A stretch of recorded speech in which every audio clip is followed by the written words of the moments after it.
Hello and welcome everyone, this is Minu at AngloLink. Today's lesson is going to focus on just one verb. It's a verb that I find to be challenging for most of my students, and as you have seen, is the verb to get.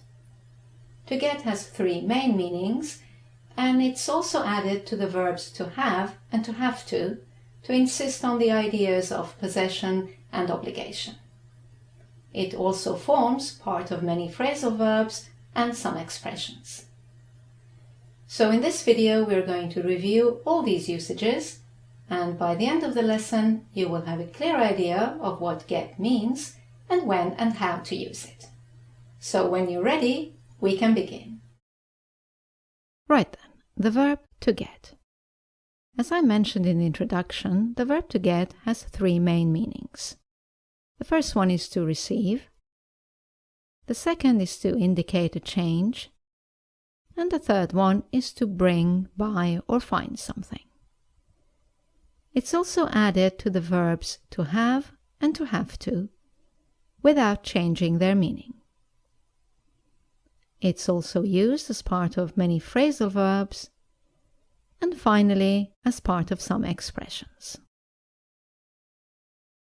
Right then, let's look at the first meaning, to receive something. In this case, it's usually followed by a concrete or abstract noun. For example, to get a present, to get a letter, to get a call, to get a promotion, or to get an apology. The second meaning is to indicate a change. In other words, it means to become, and in this case it's followed by an adjective or a comparative adjective. For example, to get angry, to get hot, to get sick, to get calm. The adjective can also be the past participle of a verb. For example, to get tired, to get excited, to get lost, or to get stuck. Or it can be a comparative adjective.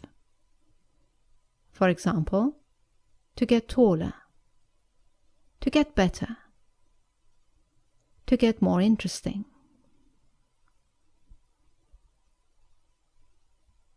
Note that when become is followed by a noun or a superlative adjective, you cannot use get as a synonym.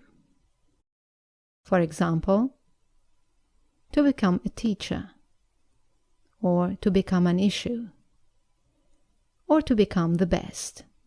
You cannot use get in these expressions.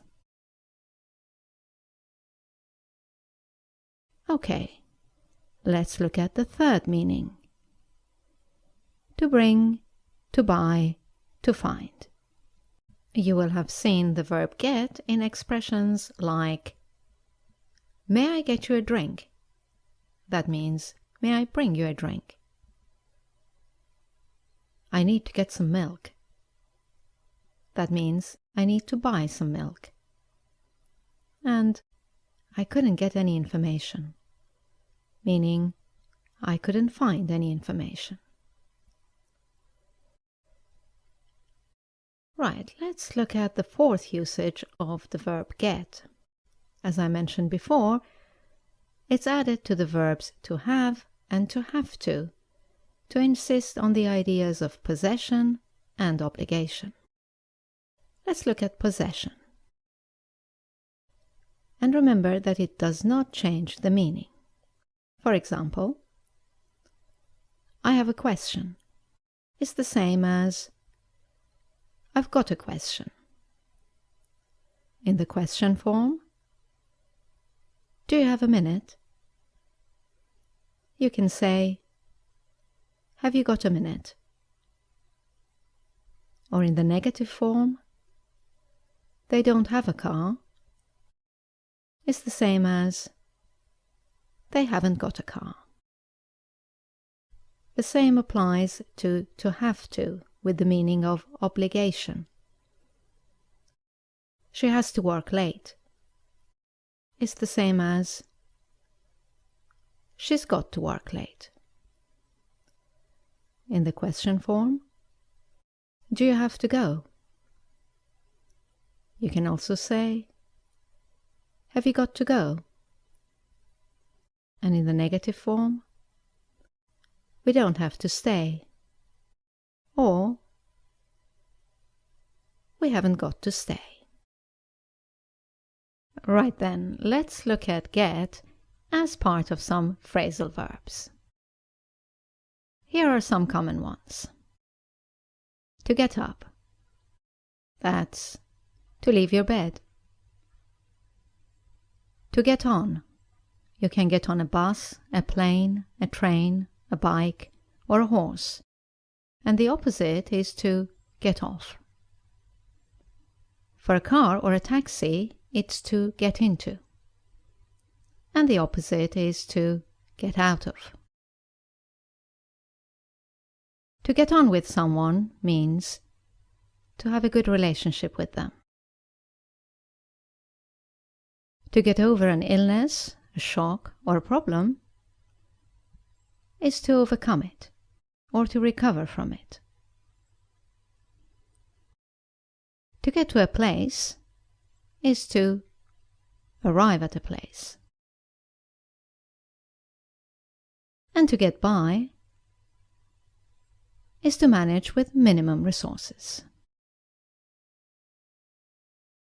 Now let's look at get as part of some expressions. I've chosen 6 for you. Here's the first one. To get it. That means to understand something. For example, I don't get it. What's your point? The next expression is to get it right or to get it wrong. That means to do or answer something correctly or incorrectly. For example, I didn't get the last question right. I got it wrong. Let's look at the third expression, which is to get down to business or to get down to work. It means to start working. For example, as everyone is here, we can get down to business. Let's look at another one. To get somewhere. That means to achieve some success. For example, we are making good progress. We're getting somewhere. The next one. To get off to a good or a bad start. That means to start something well or badly. For example, the project has got off to a really good start. And the final example of an expression with get is to get going, which means to begin to leave. For example, it's getting late. We must get going. Right then, that's all for this video. I hope you've enjoyed it. Please let us know in the comments section below if you found it useful. And also let us know what topics you would like us to cover in our video lessons for you. You can also go to our website, anglolink.com, for more help with learning English. Thank you for watching. I look forward to seeing you in our next video. Bye now.